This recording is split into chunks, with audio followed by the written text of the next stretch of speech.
सबसे टाइम पर चलने वाली एयरलाइन, हाँ हाँ वही इंडिगो एयरलाइंस। कभी ऑन टाइम परफॉर्मेंस के लिए जाने जाने वाली ये एयरलाइन हाल ही के दिनों में कई यात्रियों के लिए ऑन टाइम कैंसिल का अनुभव बन गई।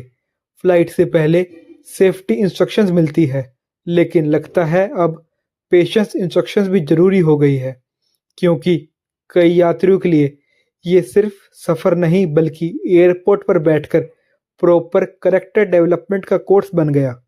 फ्लाइट डिले हो रही है, बैगेज अपनी अलग जर्नी पर है और कस्टमर केयर शायद साइलेंट मेडिटेशन मोड में। टिकट पर बोर्डिंग टाइम लिखा होता है, लेकिन ज़मीन पर खड़े यात्रियों को कभी कभी बोर्डिंग एक ऑप्शनल फीचर जैसा महसूस होता है। और हाँ, सोशल मीडिया पर वही familiar line, we regret the inconvenience, जो अब एयरलाइन से ज़्यादा यात्रियों को याद हो गई है। अब सवाल ये है, ये सब हुआ क्यों? रिपोर्ट्स के मुताबिक हाल ही में पायलट ड्यूटी और रेस्ट से जुड़े नए नियम लागू हुए।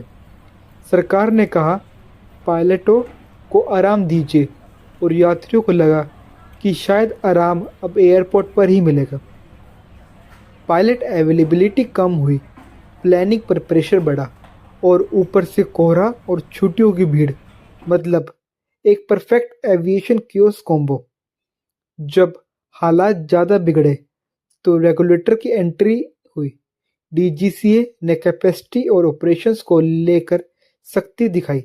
कुछ एडमिनिस्ट्रेटिव चेंजेस हुए और ये याद दिलाया गया कि एयरलाइन चलाना सिर्फ टिकट बेचने का काम नहीं होता, बल्कि प्लानिंग, कोऑर्डिनेशन और अकाउंटेबिलिटी का भी खेल है। तो दोस्तों, सीख सीधी है, जब प्लानिंग लो कॉस्ट हो जाए तो रिजल्ट्स अक्सर लो कॉन्फिडेंस वाले मिलते हैं। और फिर भी टिकट्स पर लिखा रहता है have a nice flight. Emotionally